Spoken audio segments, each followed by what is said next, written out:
Today's webinar is part of a project sponsored by the Polish National Agency for Academic Exchange under the Welcome to Poland program. The name of our project is, wait for it, Optimizing Comprehensive Student Service at the Warsaw University of Environmental and Life Sciences through organizing a welcome point and increased participation of international students in promotional activities.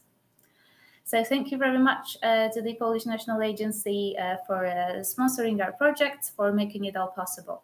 So during today's webinar, as I told some of you, we will talk about absolutely everything. So we will cover some basic things like grades, classes. We will also cover some just everyday tips. And of course, we will answer any questions you might have. So I think we can start with a small reminder, I would say, just generally about our university. Our university has recently had its 75th anniversary, so yay. We are currently the best university in Poland focused on agriculture and life sciences, according to the Polish rankings. We have around 8,000 students, so now 48 more, thanks to you.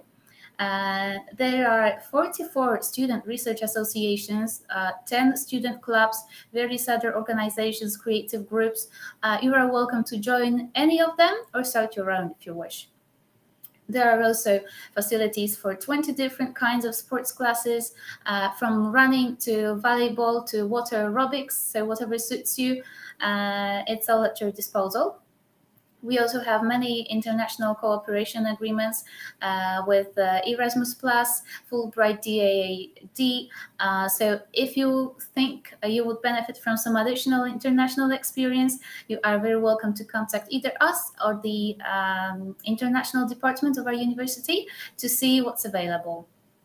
We also offer scholarships for special achievements, so academic achievements like very good grades or participation in conferences and similar events. We also offer scholarships for sports achievements and even for art achievements. So if you feel you would like to try, you are welcome to submit an application after you pass your first year.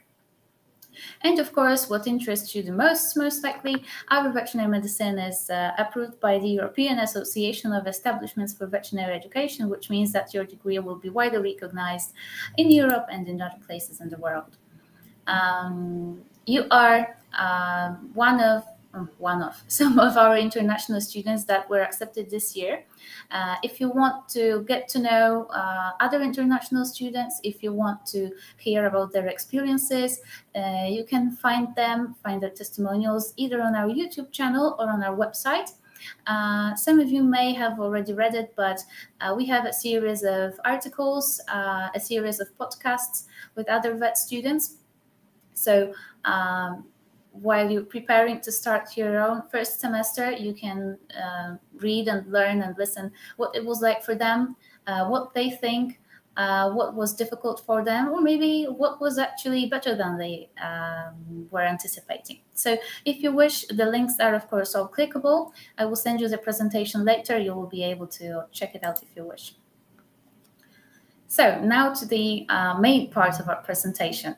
I wanted to start with introducing you to our welcome point.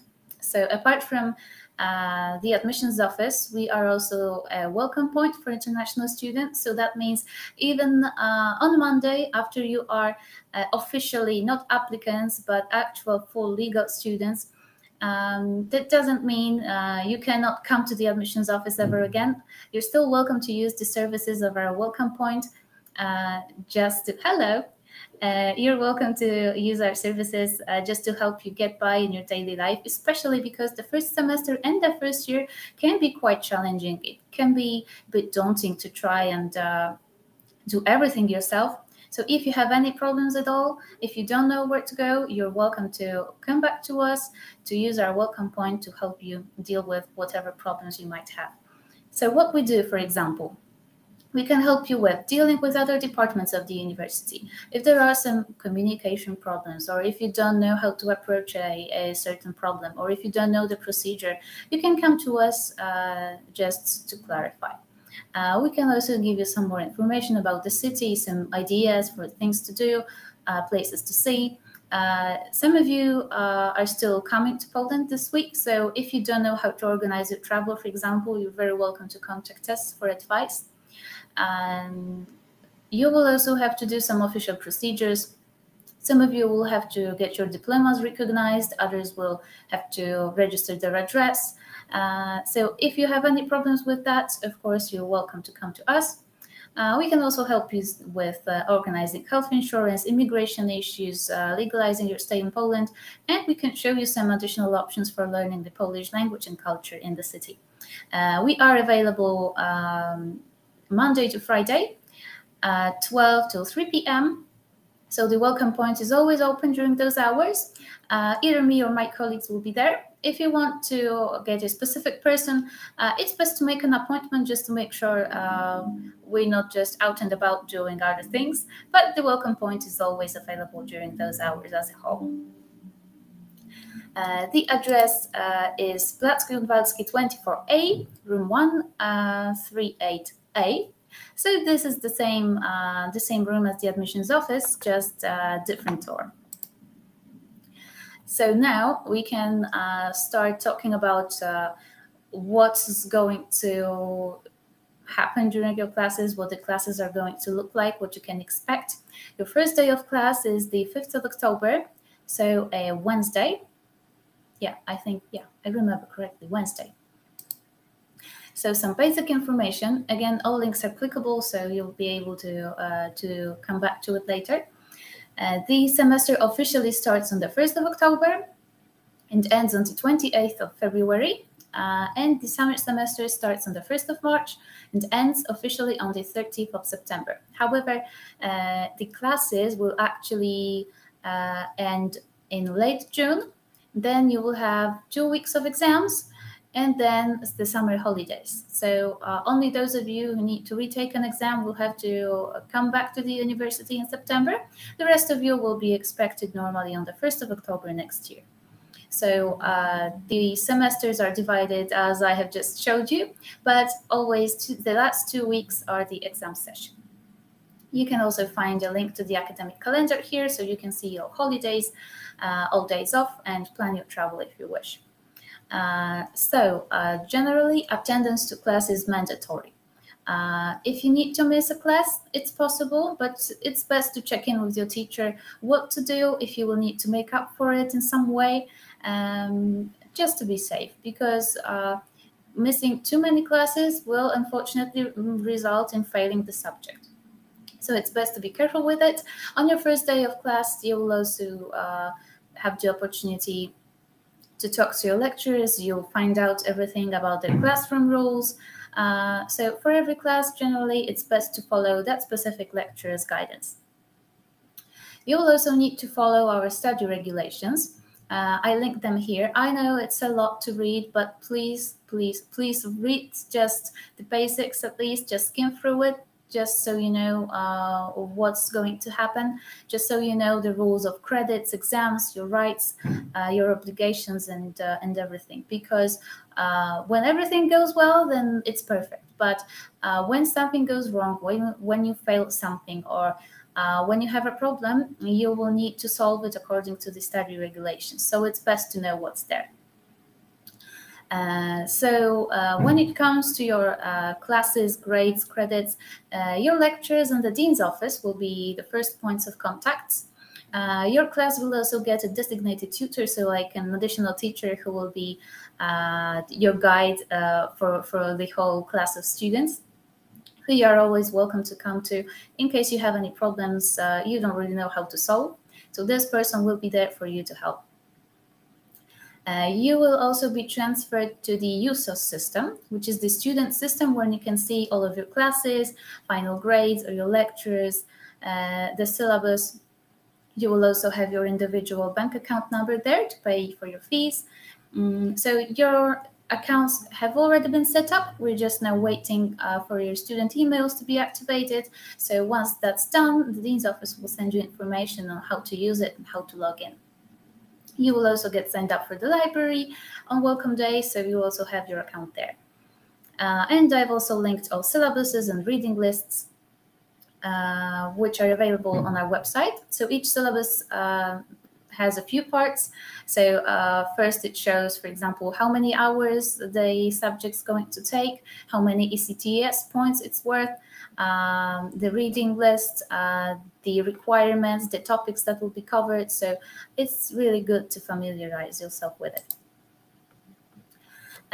So the basic rules, or maybe like your goal for each semester, is to pass all subjects, preferably all subjects, because you need a minimum number of ECTS points in order to progress to the next semester. Sometimes it's possible to progress even though you fail a subject, but that depends on how many points it's worth. So you cannot fail a big subject or a subject that's a sequence subject. So you cannot fail a prerequisite to progress. There are a few different types of classes, or maybe of grading rules. You can either have a graded pass, so that means the class performance throughout the semester has influence on your grade, and your final grade depends on that performance. Or alternatively, the class can end in an exam. So there will be a final exam at the end of the semester, and that's going to have the most impact on your grade. But in order to be able to sit this final exam, you might still have to get some standard of performance. So all of this will be explained in further detail by your lecturers. But just so you know, not all classes end in exams, but those classes that do end in exams might still require you to actually do some work during the semester. Exams take place during the exam session at the end of each semester, as I said, and you have always the right to retake each final exam at least once. More about that will be told by our Vice Dean on Monday, so I will not elaborate too much, but that's the basics. And here you can see the grading scale, which goes from 2 to 5. 2 is fail, 3 to 5 are passing grades, with 5 being the best. Now for some practical rules, some like informal things, some things that are not written anywhere, but that will be expected of you. So first rule, be on time. When class starts at 8, that means you need to be there at 8. You might sometimes hear about this concept of the academic quadrant, they call it, or the 15 minutes. If your lecturer is a bit late, for example, please wait at least 15 minutes for them to show up. Only after those, I'd say, 15-20 minutes, if they are still not there, then that means something might be wrong. Because, of course, everyone should be on time, including the lecturers, but if they are not there at 8:01, then that does not mean the class is not happening. Rule number 2, read the syllabus. I'm sure that your lecturers will emphasize it, but it cannot be emphasized enough. Please read the syllabus for each class. Lecturers always say that if they got a dime for each time a student asks a question that can be answered with the syllabus, they would be much more happy with the financial situation. So the syllabus generally lists almost all answers to almost all questions you might have, including passes, grades, assignments. So it's really good to read the syllabus for each of your subjects. Please come to class prepared. So do your homework, of course, and if there is any assigned reading, please also do that reading, because it will be expected of you that you know what you're talking about in class. You don't have to obviously know everything from the class you're supposed to study, but you need to know the basics and you need to know what you're talking about. Some other subjects, or maybe like some other aspect of being a student, is learning how to be independent. So you will need to take your own notes just according to your own good judgment, I would say, because the lecturer is not going to tell you write this down unless they're extremely kind. So you will have to take your own notes, do your own reading, and keep track of deadlines. If you need to miss a class, for example, try and get notes from your classmates. You can ask your teachers for help, of course, when you need it, but don't rely on them for everything, because they treat you as the responsible adults I'm sure you are. So just some effort on your part will help you a great deal, because you will feel in control of your own studying. You will feel that you know what's happening, you know what's next, and you will always be prepared. So now some more rules. You can see they have asterisks next to them, but I will explain in a moment. You generally shouldn't eat or drink in class. Don't chew gum, don't use your phone, don't talk to other students instead of listening to the lecture. It's generally considered impolite. Um, some lecturers might be a bit more relaxed or a bit more lenient with it. So if they tell you it's okay, then you can believe them. Of course, it's okay in their class, but it's best not to start with it because you might be seen as not maybe quite the nice and polite person you are. Please also start with addressing your teachers with their titles. So, for example, Professor X or Dr. Z or something, especially by email. There are some lecturers that will even encourage you to call them by the first name or something, but don't assume it if you were not invited to do that. When writing emails to your teachers, it's best to remain formal and polite. Don't use emojis or very slang language, but do use punctuation. As I always say, modern typing conventions are fascinating from the linguistic point of view. There is a time and place for them, but emailing your academic teacher is not the right place or the right occasion to start using all emojis you can use. So I linked a simple guide to academic writing or maybe to academic emails just to help you get an idea of what's expected. So you don't have to worry too much about just coming off impolite if you just write like a normal, well-behaved person, I'd say. But just remember that you're writing in an official situation to someone who knows you in an official or professional role. And last point, don't expect an instant reply to your emails. Wait a few days before you send another email. If you send a string of emails asking and asking and asking every 3 hours, if the lecturer has had the time to look into your problem, this might not achieve what you want. Lecturers are quite busy people. They have busy schedules. So it's absolutely normal for them to take a few days to respond. Sometimes when you have an assignment, for example, it's understandable that you might need or want a quick response, but it's not always possible. So if you feel like you might need some help from them by a certain deadline, then it's best to just ask in advance. Many lecturers will also have office hours, so time when you can just come to their office and ask for additional help or clarification or ask questions. So that's also a good opportunity to get in contact with them. So now I wanted to tell you some examples of problems or maybe like queries you might have and where to go to solve them. So simple things like, for example, missing a class or a failed test or some additional questions you have about the topic are best brought up to your teacher. So this is something they can absolutely solve on their own. If you have some questions about passes for your classes or credits, or CTS points, class retakes, or if you're worried if you're going to pass the semester, or if you have a formal request to the dean or something, the dean's office will be the place to go.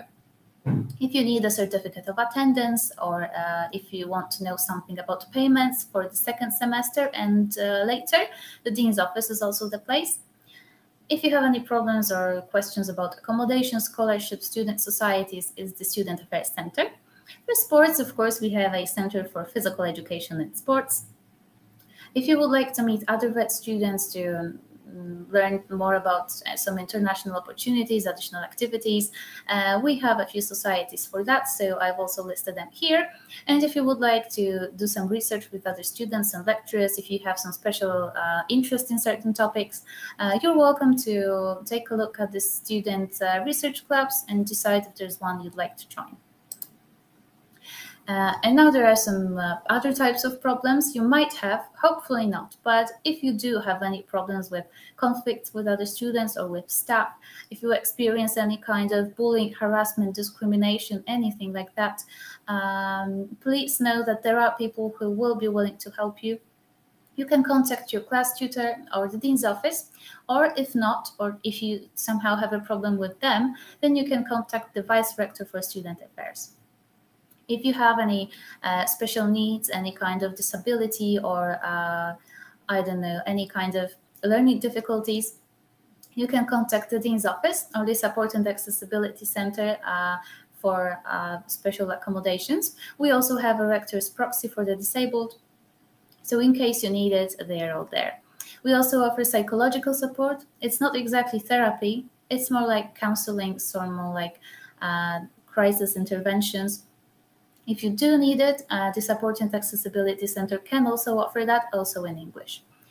If you have any other problems not listed here, any everyday problems, immigration problems, or maybe problems with other departments, problems you're not sure where to go with, problems you don't want to talk about really, some sensitive problems you don't know what to do with, you're always welcome to come to the welcome point, because we will really do our best to help you. If we don't know the answer, we will find someone who knows.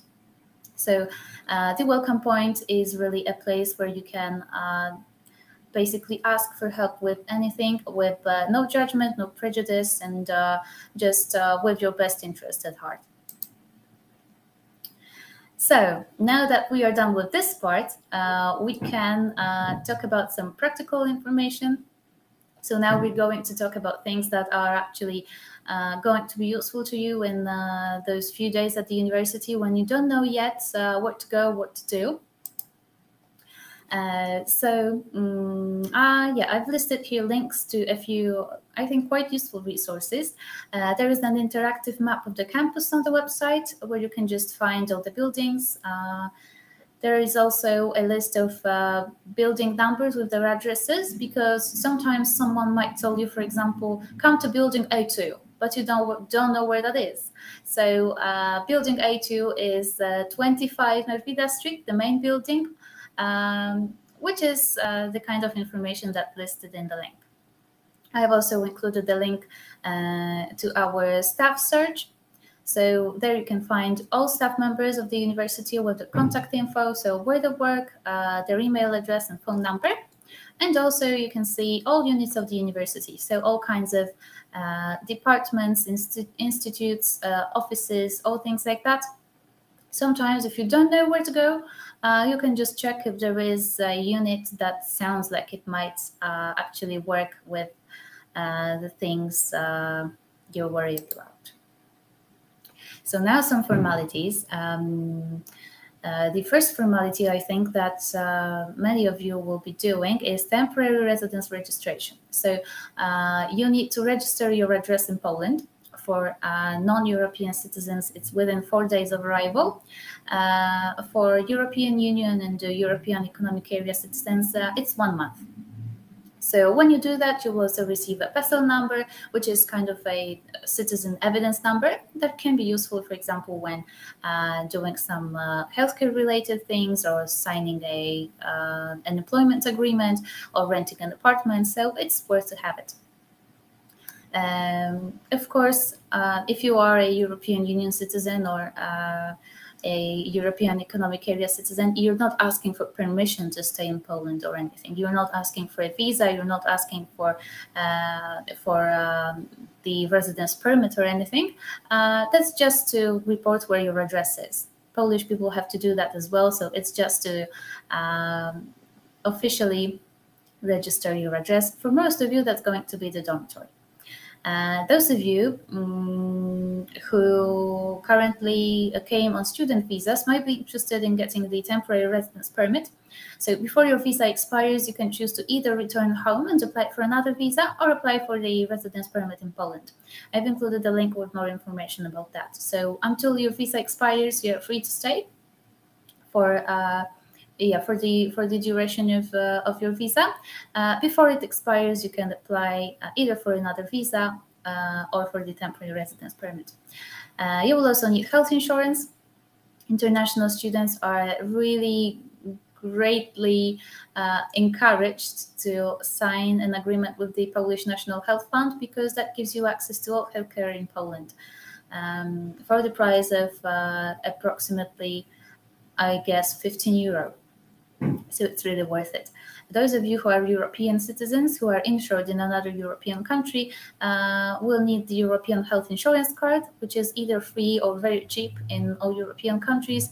that will also give you access to public healthcare. You can buy private health insurance, but you will have to check, read the fine print, if it will also cover, for example, your stay at a public hospital. Because in case of an emergency, in case you have an accident, you might not even be asked, or you might not be able to even express your preference to be taken to a hospital that is covered by your insurance. You will most likely be taken to a public hospital. So you will have to check if your insurance covers that. You will also want to open a Polish bank account. Most bigger banks offer support in English. You will need your passport. Sometimes you will also be asked for your student ID and perhaps for your parents' consent if you're underage. It's best to inquire with a specific bank what they need, because obviously they're free to set their own requirements. Also, if you want to look for a job, either part-time or full-time, you don't need an additional permit. Students on student visas are automatically also allowed to get a job. And of course, students who don't need visas, because, for example, they are European citizens, are free to settle and work in Poland just by the virtue of being European citizens.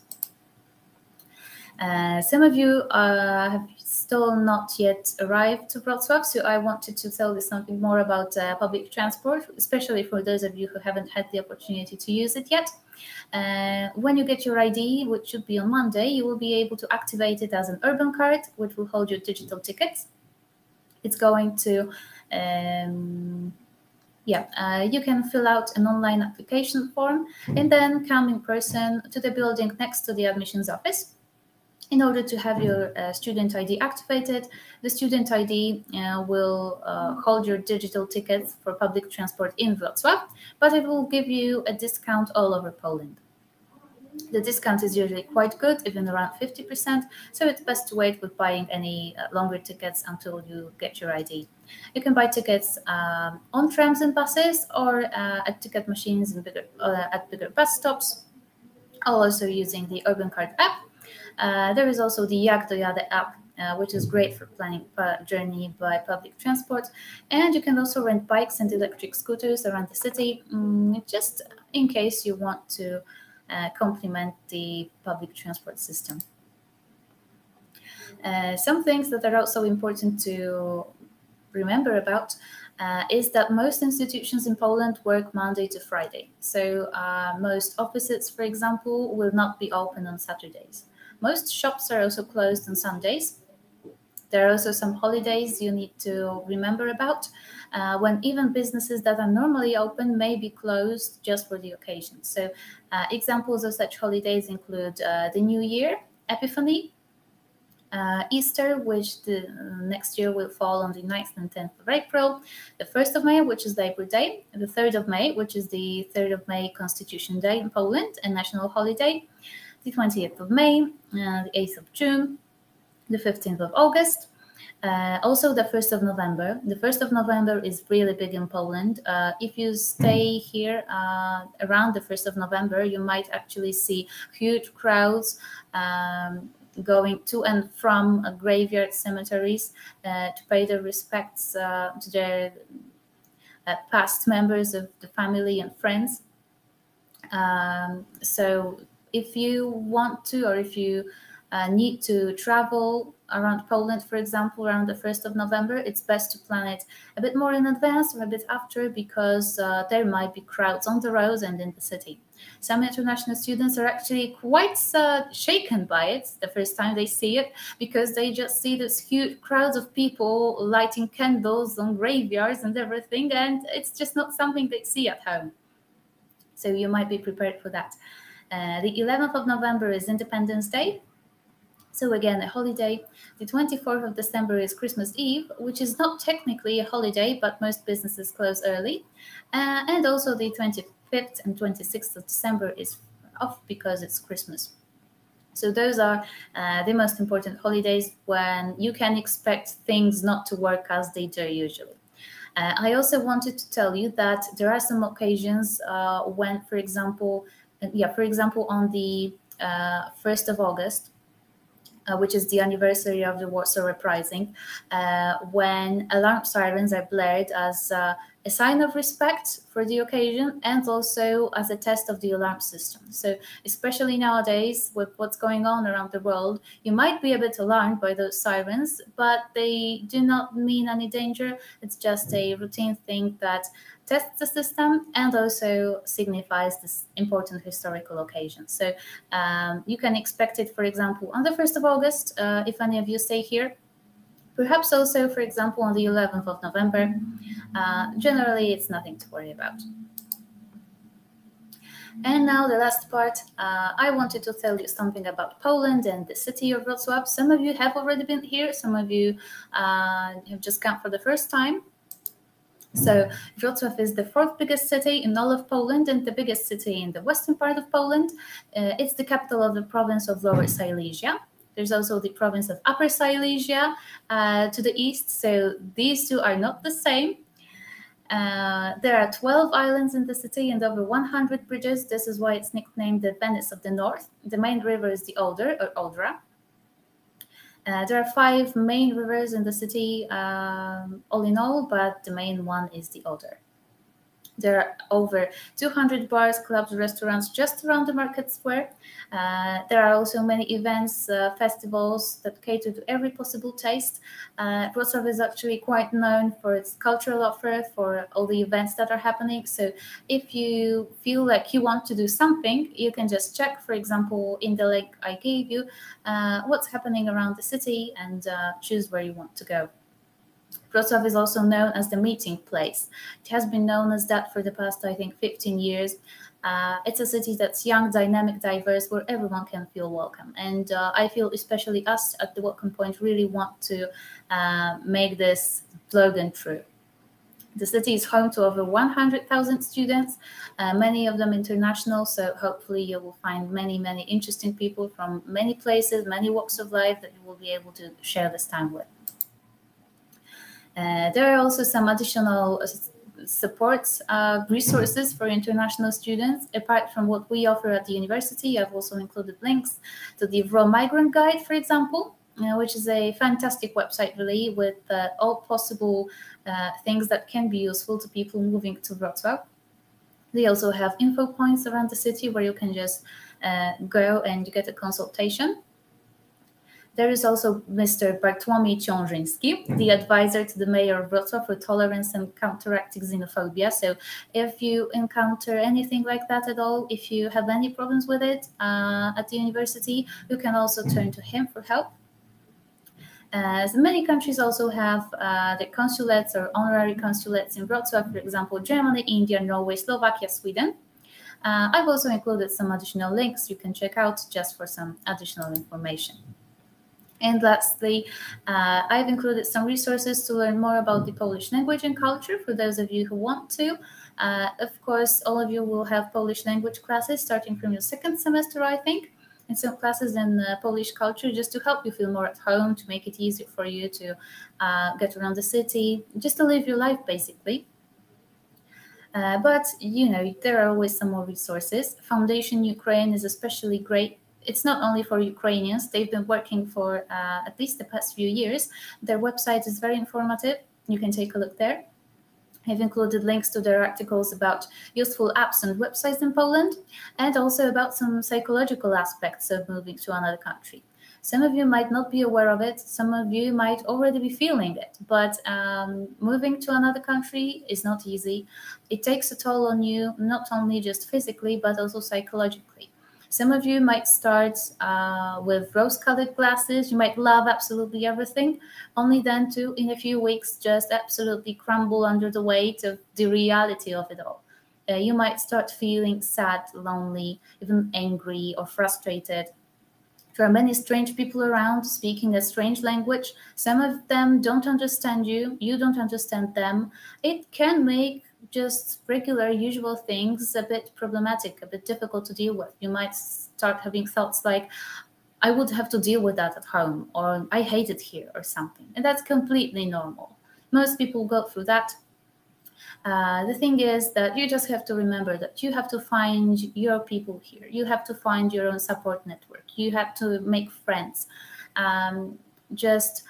it's going to be difficult if you just let it fester. If you have any problems with that, any problems of that kind, like you don't feel like you fit in, you can even come to the welcome point and we can try and maybe get you to meet with some other international students, just help you feel more at home, because it can be difficult, but most students in the end just, I would say, achieve a certain balance.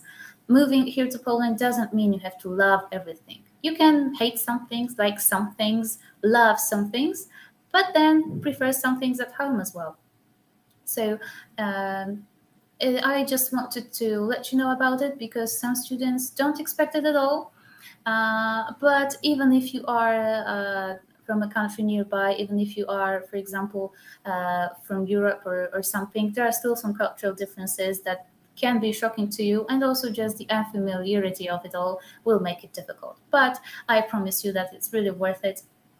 And in the end, most students are really happy with their choice. So every country has different social norms, customs, manners, and everything.